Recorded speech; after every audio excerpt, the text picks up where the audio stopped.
Take me on the tour. I want to see everything. Maybe some Star Wars on in the background and just kind of like mellow out. Isn't the whole point of Lego to like create? And that's when it was like a different thing happened. Like there was like the stuff I played with when I was a kid, and it's like, this is like different. That's what takes up majority of these shelves. Yeah. A theory that I've always had, that I've always said, that keeps getting confirmed over and over, that for so many of us,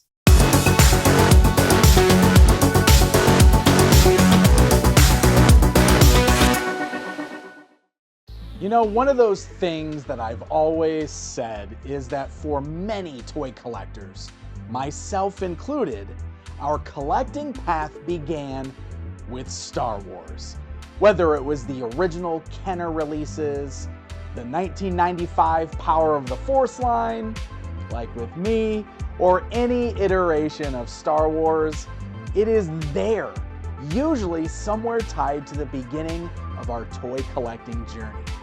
And today's collector, my friend Chance, is no different. But his is a little bit different. In the collection that we're going to be taking a look at in today's video, you're going to see custom-built minifigures, armies of droids, an entire collection built brick by brick. This Star Wars collection takes up half of his basement. So let's dive in and check out Chance's galaxy far, far away. this is Chance of Second Chance Toys. You might remember that I visited the store 2 years ago? About 2 years It's ago. been about 2 years ago, yeah, which was incredible. I actually shot a couple videos there, but now Chance has invited me to his house to see his personal toy collection, which is something I always love to see because to me, it's not always about like what people are collecting, but like how they're displaying it, what they're focusing on, because everybody's kind of got their own way of doing things. So I am excited to see what you got here. Well, thank you for reaching out. Yeah, I really appreciate it. It's a cool opportunity. I think that seeing people's personal collections kind of gives you a little bit of feel for who they are as an individual. Absolutely. So it's really cool to have the opportunity to share with everybody. This is actually the first time that anybody's ever documented my basement. So you guys got first dibs, which is pretty cool. Yeah, thanks for letting us do it. I'm excited. Where do you want to start, man? Well, I'll let you lead it. I guess I should probably start with what got me into the collecting in the first place, which would be Star Wars Lego. Growing up, my dad had me into all kinds of stuff. Star Wars was one of the first things. I fell in love with it immediately. Yeah. And so I had some sets growing up and I liked them. I remember distinctly about 12 years ago, I was looking at my Lego bins. I got really bored in my basement. There was a period of my life where I didn't collect toys any longer. I mean, like I had some vintage Star Wars. I had some modern Star Wars figures, you know, 3 3/4 scale, stuff like that. Yeah. But I never really did anything with them. It was just stuff that I had left over from childhood. From when you were a kid. Yeah. And Nope. I feel like we all go through that too, I remember looking at my bins and I saw the 2007 MTT, the droid transport, down there. And I remember seeing some pieces of that at the top of the bin. And I went, I wonder if all of that's still in there. So you rebuilt it, put it all the way back together. And I rebuilt it. So that is cool. It was super interactive and it was kind of therapeutic. Like Lego for me, just to sit down, quietness, maybe some Star Wars on in the background and just kind of like mellow out and do something that I really enjoy. You know, army building is one of those things that just kind of has its own magic. And Chance does it in a very unique way because he doesn't just display his figures with the sets they come with. He displays his figures the way he feels they're meant to be displayed.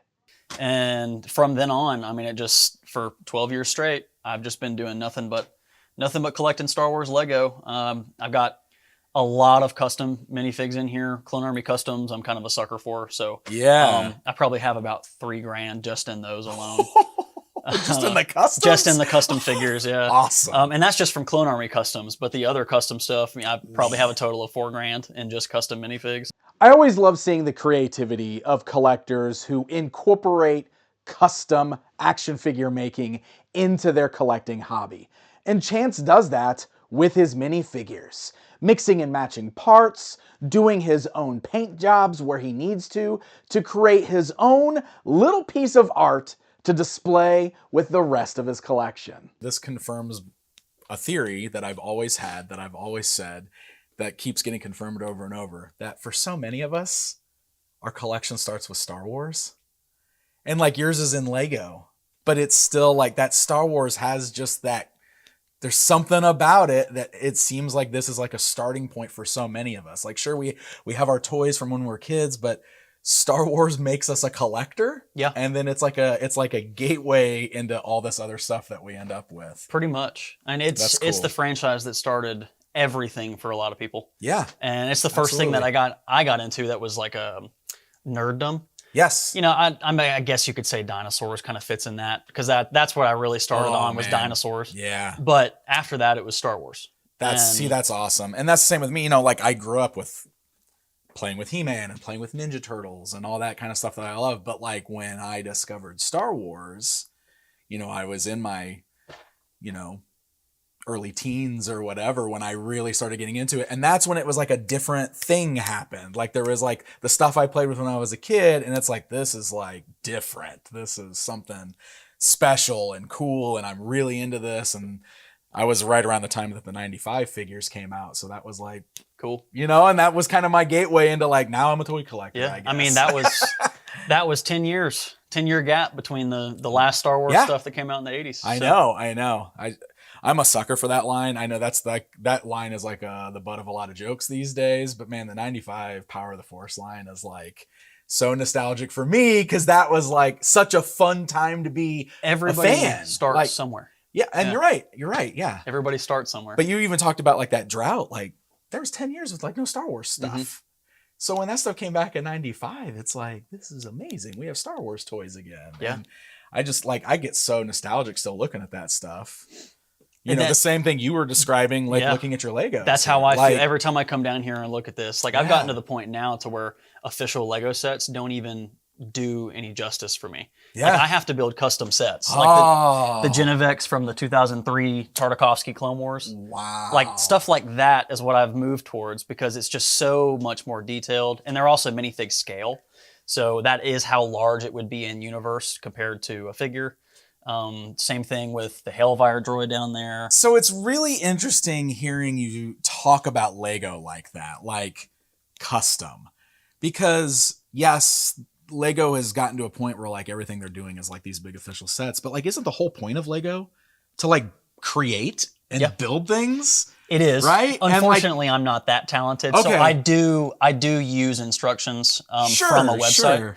And, But like the whole point here is like you're just doing the thing. Yeah. Like you're calling them customs, but like you're creating things with Lego. Yeah, it's which was always the intent with Lego. So I think that's awesome. displaying it in a way that would make sense to everyone. So Yeah. instead of having a whole bunch of stuff just kind of like bundled together on a shelf, like I don't keep the figures with the sets that they come in.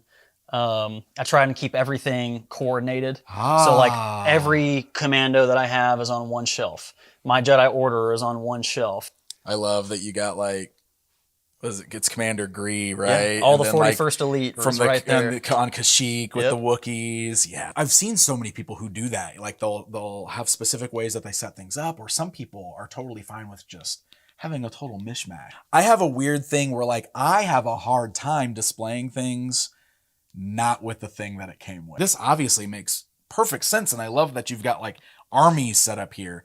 And I think I would be able to do something like this because like I could justify like, oh, army building. Like this is great. My favorite portion of Star Wars outside of the Old Republic, because that's non-canonical, whatever, is the prequel era. So that's what takes up majority of these shelves. Yeah. And over here is going to be the OT section of things. I'm actually going to eventually do like little dio work. And then this right here is something that I'm pretty proud of that I've been working on for off and on for about a year. I'd say in total probably about 6 months of actual work. But this is a full-scale mock-up of a cantina. Oh, This is my favorite scene in the original trilogy. this is where you see all the aliens. This is where you get to see all the things that make Star Wars cool. Every Star Wars fan knows the allure of the cantina scene. You've got the chaos, the quirky aliens, everything about that scene just feels so cool. It's sort of like the definition of what we think about when it comes to Star Wars. And this custom-built Mos Eisley spaceport is an amazing sight to behold. It's like stepping into an actual brick-built cantina where every little piece tells its own story. This is going to be one of my pride and joys. I'm going to have a full scale, kind of not full scale, but Tatooine here, with a droid depot. There's going to be a community scrapyard, all that kind of stuff. But in the cantina itself, it's got the full bar. It's got Chalman's little escape pod back here. It's got a bathroom and apartment area. That was for people that were running away from the law. Haven't worked on it in quite a while just because I got so many other things on my mind. But yeah, it's pretty cool. One of the reasons I love to see collectors' collections is because it just shows you how absolutely unique every individual collector is. For me, I always talk about how Star Wars is kind of what made me a toy collector. I grew up with things like He-Man and Ninja Turtles, but Star Wars was the thing that clicked, that shifted me into that collector mode. And for Chance, it was all about Lego. It was about building out his personal, perfect Star Wars galaxy. And that is incredible. Thank you guys so very much for joining me for this tour of Chance's Lego Star Wars collection. We are not done looking at Chance's collection just yet, so make sure you stay tuned here to the channel, because next time we're going to get into more of my kind of stuff. Lots of very cool vintage 80s action figure goodness. His collection is amazing. Very special thanks to my good friend Matt over at Toy Addicts for filming and helping to edit together this particular video. Couldn't have done this without Matt. Make sure you go check out his channel, Toy Addicts. He actually even did a tour of Chance's store, Second Chance Toys. You can go check that out over at his channel here today. And again, as always, stay tuned for more. Hey, have you ever gotten creative and built your own world with Legos or with action figures? Let me know about it down in the comments below. Until next time, my friends.